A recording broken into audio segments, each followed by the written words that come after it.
उपस्थित सभी बंधु भगिनी और नौजवान मित्रों,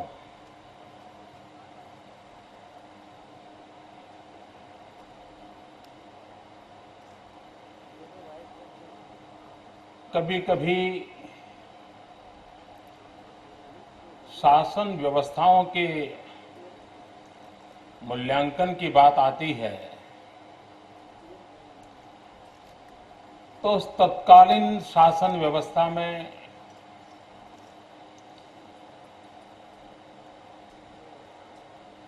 विशेष रूप से दिखाई जाने वाले प्रोजेक्ट्स की चर्चाएं होती हैं। फलानी सरकार थी, ये रोड बनवा दिया था, फलानी सरकार थी, ये तालाब बनवा दिया था। आमतौर पर शासन व्यवस्थाओं का मूल्यांकन इन्हीं विषयों के आसपास रहता है और कभी कभी एक सवाल चर्चा में भी आ जाता है, भाई यहां ठीक है, फलाने व्यक्ति है, तब तक तो ठीक है, लेकिन आगे क्या? ऐसे सवाल भी उठते हैं और ये सवाल उठने भी बहुत स्वाभाविक है। लेकिन इन सवालों का जवाब क्या होता है? इन सवालों का जवाब एक ही होता है, चाहे वो विकास हो, चाहे वो परिवर्तन हो, चाहे नई व्यवस्थाओं का आविष्कार हो, नई सोच को जन्म देने का प्रयास हो, जो भी हो, जब तक वो बातें इंस्टीट्यूशनलाइज नहीं होती हैं, तब तक वो लंबे अरसे तक सस्टेन नहीं कर सकती। और इसलिए अच्छी शासन व्यवस्था की सबसे बड़ी बात यह होनी चाहिए कि उन्होंने हर विचार को, हर सपने को इंस्टीट्यूशनलाइज करने के लिए क्या मैकेनिज्म डेवलप किया है। अगर आप व्यवस्थाओं और विचारों को और सपनों को इंस्टीट्यूशनल फ्रेमवर्क में रखते हैं तो व्यक्ति रहे या न रहे, स्थितियां वही रहे या बदल जाएं, इंस्टीट्यूशन अपना काम करती रहती है और वो गुड डिलीवर करती है।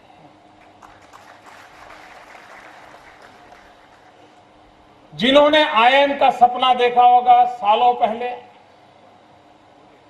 उस समय के लोगों को लगा होगा चलिए एक अच्छी इमारत बन गई, चलिए बच्चों की पढ़ाई की एक व्यवस्था हो गई। लेकिन उसने एक ऐसे इंस्टीट्यूशन के रूप में जन्म धारण किया कि आज आईआईएम एक कल्चर बन गया।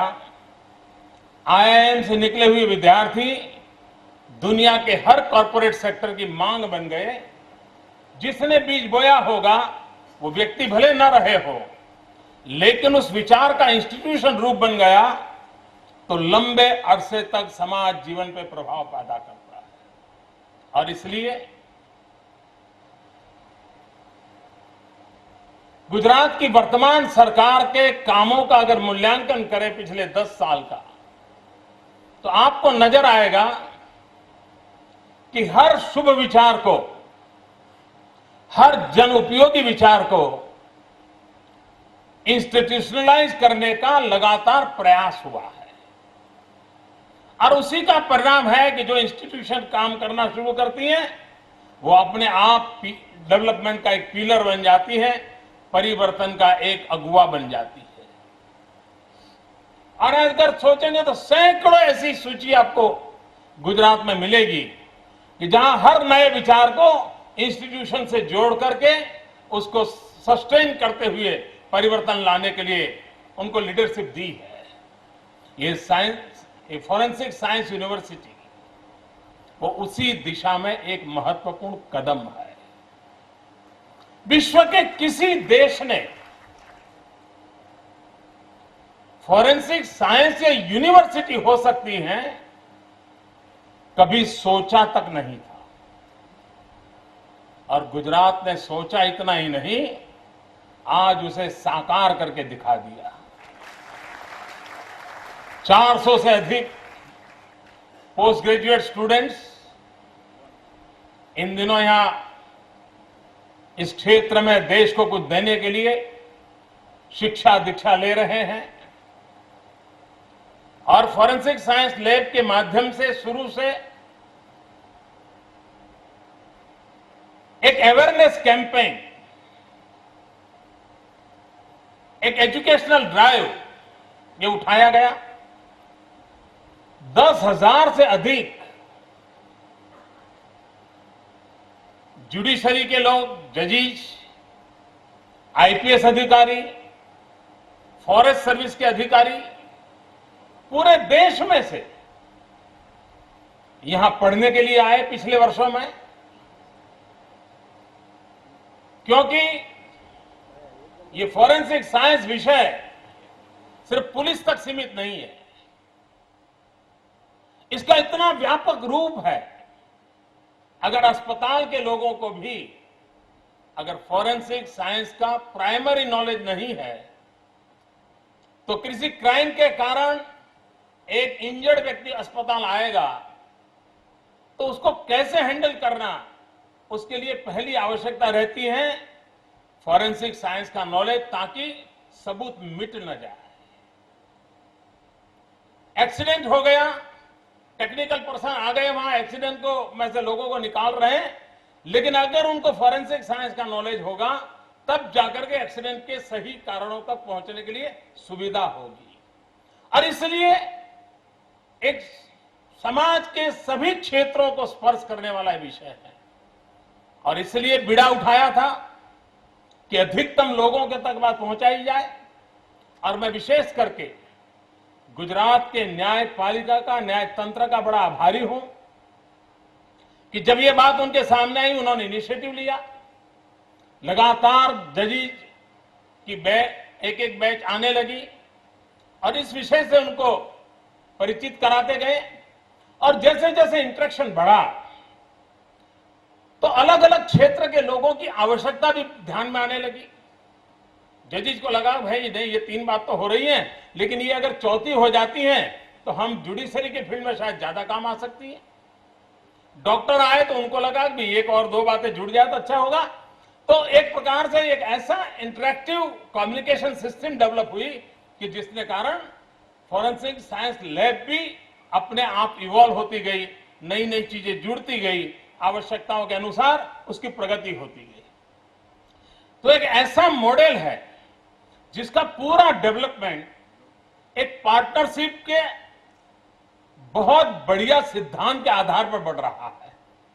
सब लोग उसमें इनपुट दे रहे हैं और सबके इनपुट से एक ऐसी व्यवस्था विकसित हो रही है जिसके कारण दुनिया के सब देशों को आज इसके प्रति आकर्षण हुआ है। वरना इतनी बड़ी दुनिया की मशहूर यूनिवर्सिटियां, इस यूनिवर्सिटी के साथ जिसकी आयु अभी मुश्किल से 4 साल है, ऐसी यूनिवर्सिटी के साथ एमओयू क्यों करते हैं? दुनिया में 500 साल पुरानी यूनिवर्सिटियां काम कर रही हैं और एक 4 साल पुरानी यूनिवर्सिटी के साथ कोई एमओयू करे, उसका कारण है कि इसके कंटेंट में, उसके बेस में एक बहुत बड़ी ताकत है और उसी के कारण लोग इसके साथ जुड़ते चले जा रहे हैं। जिस प्रकार से क्राइम की दुनिया बदल रही है, उसको देखते हुए अगर क्राइम में टेक्नोलॉजी आती है तो डिटेक्शन में भी टेक्नोलॉजी की जरूरत पड़ेगी। आज किसी को बैंक पर धावा नहीं बोलना पड़ता है,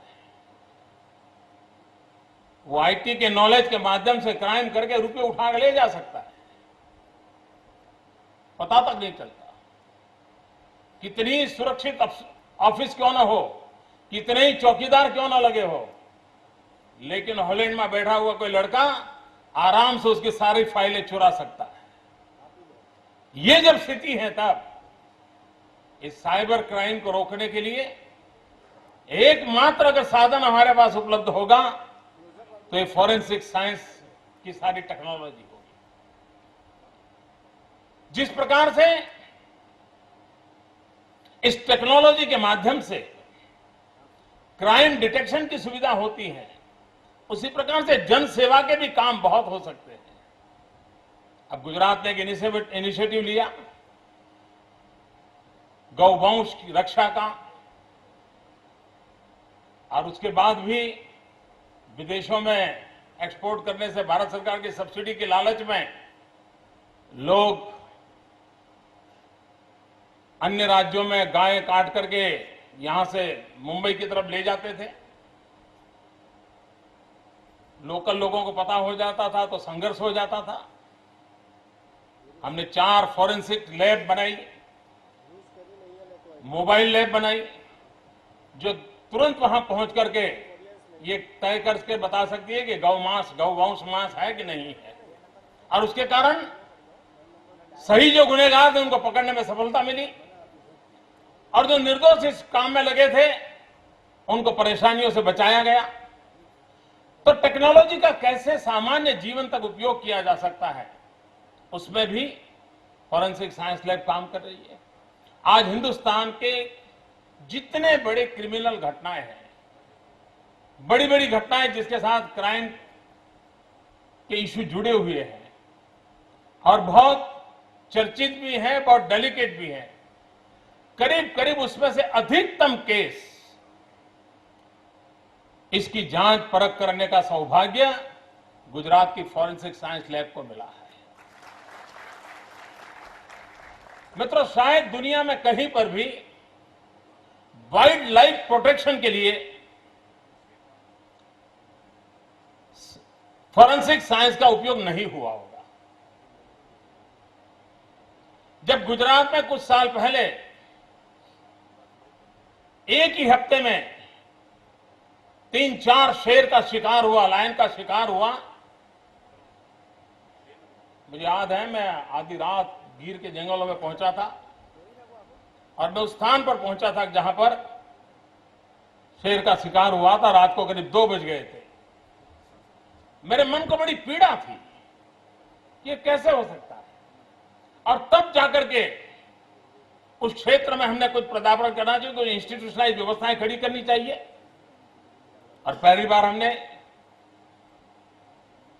इंटेलिजेंस डिपार्टमेंट के साथ, वाइल्ड लाइफ के साथ जुड़ी हुई चीजों को का भी एक नेटवर्क खड़ा करने की योजना बनाई, फॉरेंसिक साइंस को उसमें जोड़ा, और फॉरेंसिक साइंस के लोगों को जोड़ने का परिणाम यह हुआ कि हिंदुस्तान में वाइल्ड लाइफ के क्षेत्र में कभी किसी को सजा नहीं होती थी। इतने टाइगर खत्म हो गए, गुनहगार बाहर रहे।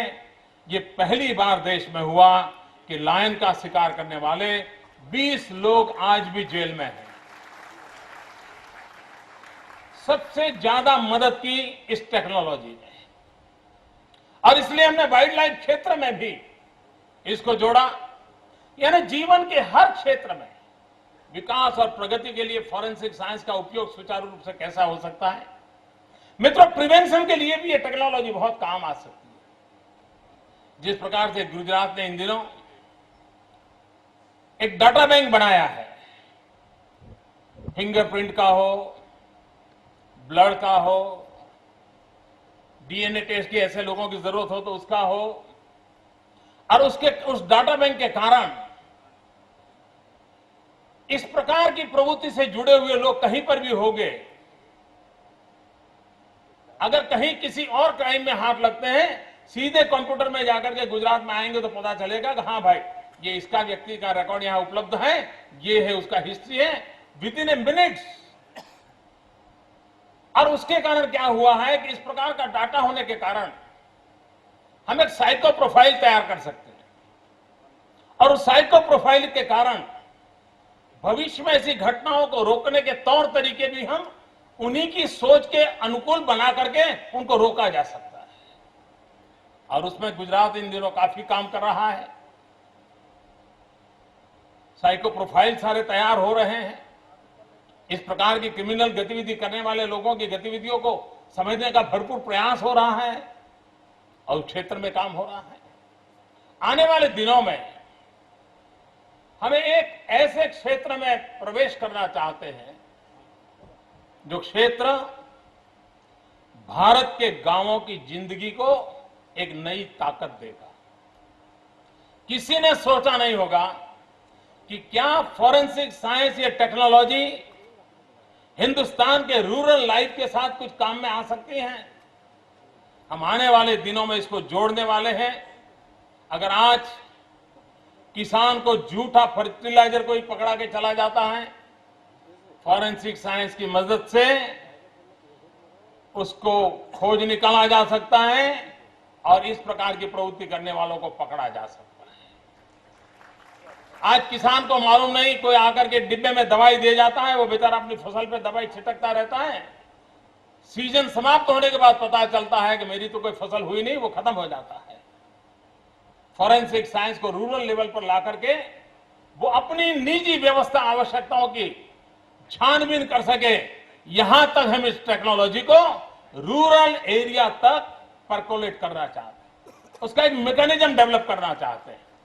गांव में से ऐसे एक्सपर्ट तैयार करना चाहते हैं कि गांव के ही लोग खुद बैठ करके निर्णय कर सकेंगे कि हाँ भाई ऐसा ऐसा टेस्ट करने से ये हो जाएगा।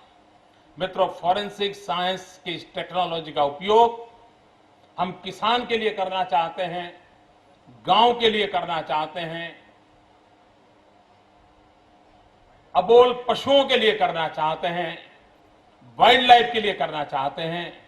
एक प्रकार से अनेक क्षेत्रों में जीवन को कैसे लाभ मिले उस दिशा में हम प्रयत्न करना चाहते हैं। एक और काम गुजरात ने किया था, जो मैंने प्रारंभ में कहा कि चीजों को जब इंस्टीट्यूशनलाइज करते हैं। 2001 का भूकंप हुआ। उस भूकंप के बाद आमतौर पर परंपरा यह है कि भूकंप के बाद कुछ रिहेबिलिटेशन के काम हो जाएं और एक बार गाड़ी पटरी पर आ जाए, फिर अपना अपना काम में फिर लग जाए। ये स्वभाव स्वाभाविक भी है, परिवार में भी ऐसा ही होता है। लेकिन गुजरात ने उससे एक कदम आगे सोचा और हमने डिजास्टर मैनेजमेंट अथॉरिटी बनाई। इस देश में गुजरात पहला राज्य था जिसने डिजास्टर मैनेजमेंट अथॉरिटी का जन्म दिया। डिजास्टर मैनेजमेंट के क्षेत्र के अंदर पूरे हिंदुस्तान में एक नई दिशा देने का काम गुजरात ने किया और उसी की तर्ज पर कॉमा फुल स्टॉप के साथ भारत सरकार ने बाद में इसी चीज को आगे बढ़ाया और धीरे धीरे वो सभी राज्यों को भी इस प्रकार से करने के लिए प्रेरित कर रहे हैं। लेकिन जब डिजास्टर मैनेजमेंट अथॉरिटी बनाया, भूकंप की त्रासदी से हम गुजरे थे, तब गुजरात ने एक और कदम उठाया और उसमें हमने सभी स्कूलों में डिजास्टर इस सब्जेक्ट को एक सिलेबस के रूप में लाए, ताकि बच्चों को, बालकों को बचपन से ही इस विषय का ज्ञान हो। समस्या कैसी होती है, समाधान कैसे किया जा सकता है, तत्कालीन संकट से कैसे बाहर निकला जा सकता है, इन सारे विषयों को एक सिलेबस में ला करके उनका भी डेवलपमेंट करने का काम गुजरात ने स्वीकार किया। और आज स्कूल से लेकर के इंजीनियरिंग कॉलेज तक इन सारे विषयों को एक सिलेबस के रूप में हमने इंट्रोड्यूस किया। उसी प्रकार से इस फॉरेंसिक साइंस सब्जेक्ट को हम स्कूलों के अंदर इंट्रोड्यूस करना चाहते हैं, कॉलेज में इंट्रोड्यूस करना चाहते हैं, ताकि पूरी स्टूडेंट फैकल्टी, एक प्रकार से गुजरात का भावी जनमानस इन टेक्नोलॉजी से परिचित हो, उन विषयों से परिचित हो और आगे चलकर वो कहीं पर भी काम करता हो, लेकिन प्राथमिक अगर उसको नॉलेज होगा तो जरूर उस हिसाब से सोचता रहेगा और काम करता रहेगा। और इसलिए आगे जाकर के इसको हम स्कूल सिलेबस का भी हिस्सा बनाना चाहते हैं, ताकि आने वाले दिनों में जिस प्रकार के ह्यूमन रिसोर्स की हमें आवश्यकता है, जिस प्रकार के अंदर सामान्य जीवन में चेतना के लेवल को और उठाने का प्रयास करने की आवश्यकता है, उसको हम पूरा कर सके। तो उस दिशा में ध्यान में रखते हुए फॉरेंसिक साइंस यूनिवर्सिटी को दुनिया को बहुत कुछ देने का सामर्थ्य है। मुझे विश्वास है कि जिन नौजवानों ने इस क्षेत्र को चुना है वो भारत की बहुत बड़ी सेवा कर सकते हैं। अगर आतंकवाद से लड़ाई लड़ने का अनेक साधन हो गए तो एक साधन ये भी है। देश को संकटों से बचाने के लिए अनेक साधन हो गए, एक साधन ये भी है। और इतनी बड़ी सेवा करने का सौभाग्य आपको मिला है। मैं उन सभी विद्यार्थियों को बहुत बहुत शुभकामनाएं देता हूं। करीब 60 करोड़ रुपयों के खर्च से ये यूनिवर्सिटी का कैंपस तैयार होगा। हॉस्टल का काम ऑलरेडी चल रहा है और मेरा हमेशा आग्रह रहता है कि कैंपस का एनवायरनमेंट भी किसी से कम नहीं होना चाहिए। हमने दुनिया के सामने सर ऊंचा करके जीना है, इसलिए मैं इस विषय में स्पष्ट मतता हूं कि हम किसी से कम नहीं, इस मूड में इस भवन का भी निर्माण हो, क्वालिटी कॉम्प्रोमाइज न हो और आने सालों तक लोग याद करेगा, हाँ भाई अगर हम आर्किटेक्चर की दृष्टि से, कंस्ट्रक्शन की क्वालिटी की दृष्टि से अगर कोई जगह देखनी है तो हम फॉरेंसिक साइंस यूनिवर्सिटी देखने जाएं। भविष्य में इंजीनियरिंग आर्किटेक्चर के स्टूडेंट्स देखने के लिए आए, यूनिवर्सिटी का कैंपस भी ऐसा हो। इन्हीं शुभकामनाओं के साथ आप सबको बहुत बहुत धन्यवाद।